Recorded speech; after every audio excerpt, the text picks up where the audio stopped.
I had lost my wife in childbirth. She and the infant had been buried less than half a year. I would have been happy to join them. This is the Forest Gump house? No.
This is an abandoned slave house.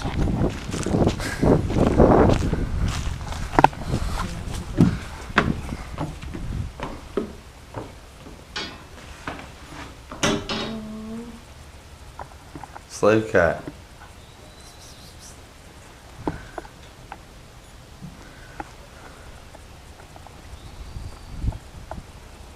Look how small these beds are. Mm-hmm.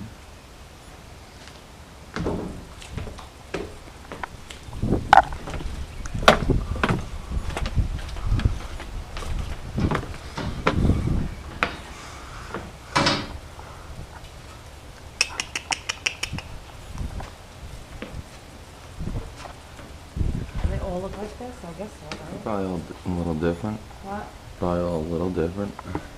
This one.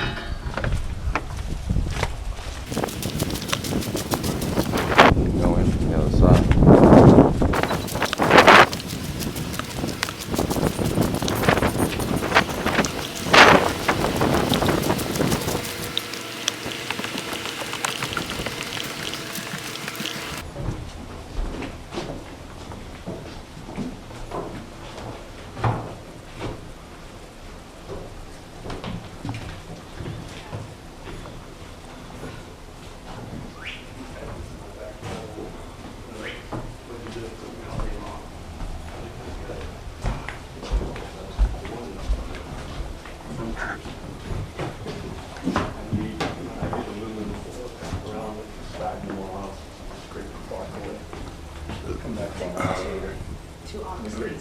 Eating every one of them, tore them off in pieces.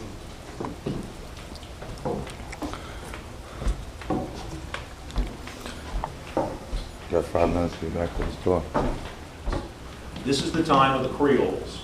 The people you're going to meet today are Creoles because they were born here in Louisiana of parents born in the old world, mostly French, some Spanish. Your host and hostess today, Monsieur Jacques Ramon, his lovely bride, Madame Selena Ramon. They are French Creoles. Jacques' family, extremely wealthy and powerful. There's a drawing on the dresser. That's his big brother. That's Governor Andre Bienvenu Ramon, the only man who was twice governor of Louisiana prior to the Civil War, to Vacherie, Louisiana. And of course, Vacherie in the French at the time means, of course, cow pasture. Now, when you build anything in Louisiana, beware of the heat, 12.5-foot ceilings. These walls are 16 inches thick. The whole building, everything, what's under this plaster, bricks that the slaves made by hand with materials they dug from the bottom of the Mississippi River. I'm going to show you some of those at the end of the tour. The beautiful windows Monsieur Jacques has designed into his home. If you look closely, of course, these are all doors. The entire ground floor surrounding all it came to be known as French doors. When you take the tour, you'll see the planning. Everything lines up. French door, interior door, it'll be the same thing across the hall. You're getting air flowing through this thing. Part of this group came in the front door, part of this group came in the back door. That's a common hallway for ventilation. Even Oak Alley itself is designed to cool this home. I'll explain that when we get upstairs. 2.5 years to build, built entirely by the labor of those slaves.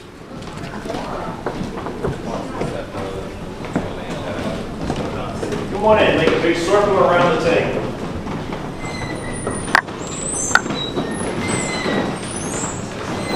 Come on in, folks, make yourselves at home.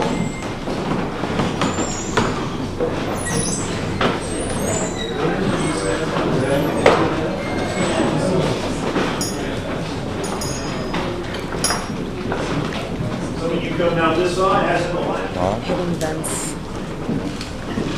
The device which dominates the Ramon dining room, a shoe-fly fan, imported from India, called Oak. Waves gently over the table, provides a nice cooling breeze for the Ramons and their guests during the worst days of the Louisiana summer. No problem. A tray with a block of ice under the fan. Creole's imported ice from Canada down the Mississippi River, stored in underground ice houses. Don't forget, this is an American slave plantation. See the rope at the top of the hookah, to the pulley, down to the corner. In the corner for the entire meal is a slave. Now, this is not a 15-minute meal unless we do something else. Multiple hour, multiple course meal. This is where the Ramon's guests are being entertained. Everybody's sitting here telling each other how great they are. A slave in that corner who's quite likely a child, quietly, and so as not to disturb the candles, does nothing but this. Now, I think part of Oak Alley's presentation is incorrect. Oak Alley displays a chair in that corner. I believe that's historically inaccurate. In my opinion, there's no way that slave is ever going to be seated in the presence of the Ramon family. But that's not Oak Alley's point of view. That's just old Bob, the tour guide.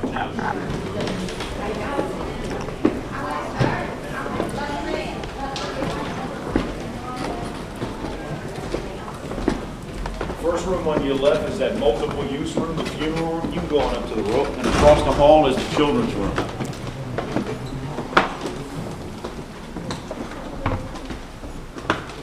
You want to see a black dress prominently displayed in the first room on your left, a mourning dress, M-O-U-R-N-I-N-G. Creole women wear black for at least 1 year, sometimes much longer, after the loss of a family member. See the mirror. Ceramic pot under the bed, no indoor plumbing in the room all time. 2 outhouses are privileged that we're aware of. In the middle of the night, however, if you have to use the bathroom, use the chamber pot that's under your bed. Slaves would empty those in the morning. If the chamber pot appears to be full, don't be alarmed. That's potpourri in there. I don't go in that room, so they can put whatever they want in the chamber pot. Multiple use room, funeral room on your left, children's room on your right.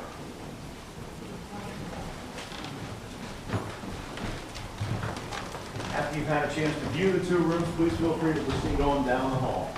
We'll continue down there when the rest of the group catches up.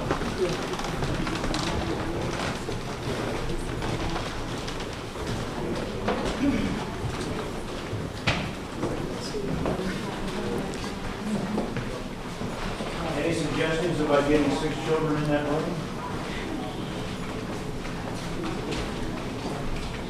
We'll find out. Yeah. I'll give you a hint. Remember the mosquitoes? Yeah. That's a hint.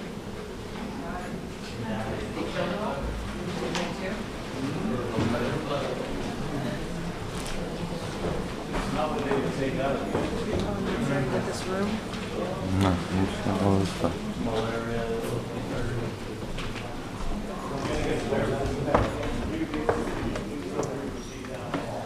Those of you going down the hall, room on your left, 2 entrances. One in the center of the hall, one in the master bedroom. John and Selena's room, or as we may find out, they're actually doing the opposite. No, but that is where John, that's the one John, yes.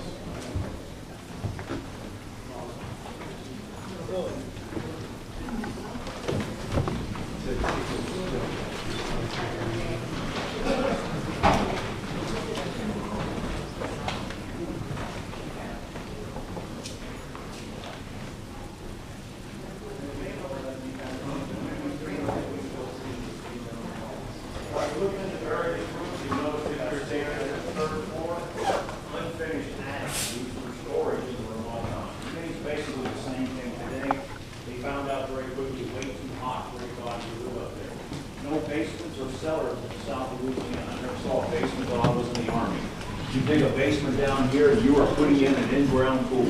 It will fill up with water. So all of our home storage goes up. Yes, ma'am. Room right out here.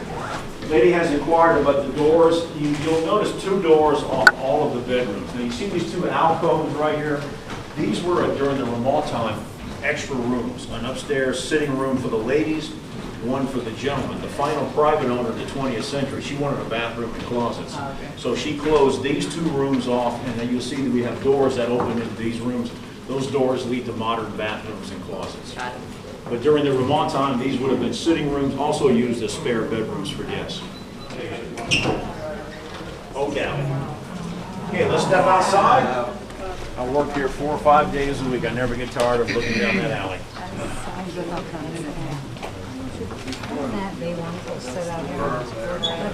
Yeah, we call that the levee. Yeah, the levee, and I'm going to talk about it, the levee was much lower than you see. Maybe the height of that gate. And the river level was actually a little bit higher at times. So you'd be able to sit right here and just see everything going up and down. Now, actually, when you get the river level is actually... What you're looking at down the alley, those are the cars.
It almost gets unbearable standing by the front door with the force of that wind coming down the alley. These trees are expected to live another 300 years. Now that is indeed a levee in the Mississippi River just beyond it. Levee in the Vermont time, much lower than what you see. Perhaps not even the height of that gate. Disastrous flooding on the river in the 1920s. The American Army Corps of Engineers took over the flood control system. They built the current levee system that you see. However, even in the Vermont time, we believe this home was safe from flooding. You're at a fairly high point of southeast Louisiana here. You are 3 meters, 10 feet above sea level. Again, we don't believe this home has ever flooded. Now, folks, when you get a chance to go down the alley, you'll notice, and I can see it from here because I know what to look for, the largest tree by far, number 9 on your left. It is significantly bigger than any of the other trees. Not taller, but bigger around. These trees are all members of something called the American Live Oak Society. As such, they all have to have proper names. When you go take a look at number 9 on the left, say hello to Josephine Armstrong Stewart. To your right front, let me present Monsieur Jacques Ramon. To your left front is, of course, Madame Selina Ramon. You'll notice Selina's tree has some steel supporting some of her branches. The unfortunate joke in the plantation, even today, Madame Selina still needs support. Sorry about that one, ladies. Now, any questions about anything up here before we go off to the side gallery? Okay, folks, follow me this way. Burned down around 1900. However, in that building, something better than an old kitchen. 2 late 1920s Ford Motor Company Model A automobiles. Fully restored, fully functional. One's a pickup truck. They date back to the time of the Stewarts. Now, if you go take a look at the antique cars, it's hard to see, but across from the garage is a Confederate Civil War officer's tent. Inside that tent is one of our Civil War historians. Andre's out there. He's in full Confederate officer uniform. I know a little bit about the Civil War. I don't know nothing compared to what Andre knows. If you go out there, go by, shake his hand, ask him anything you want to know about the American Civil War. You will find him extremely knowledgeable, extremely engaging.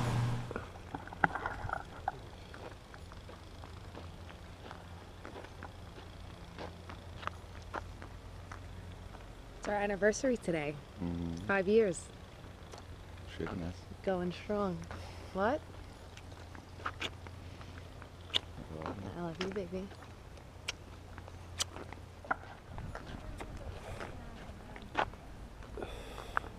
Three years out? What?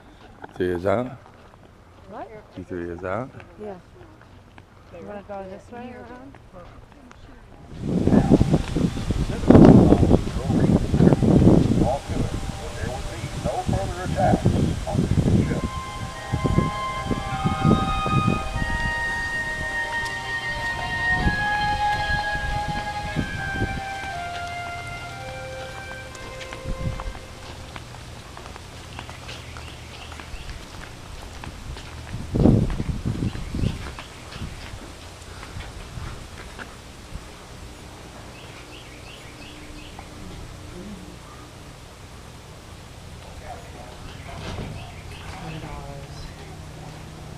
Prices.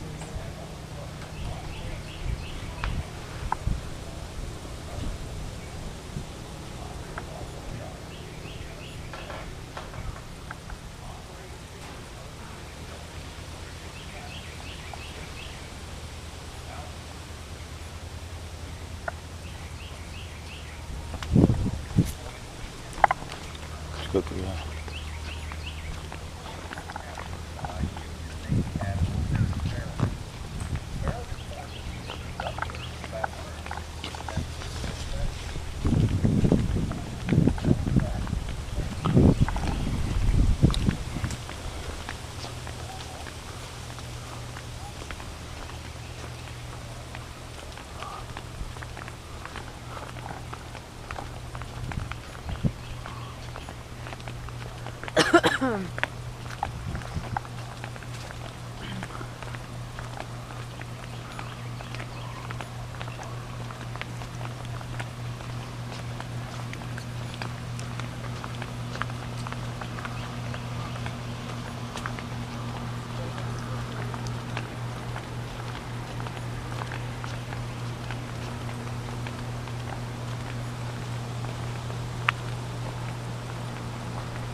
Yeah.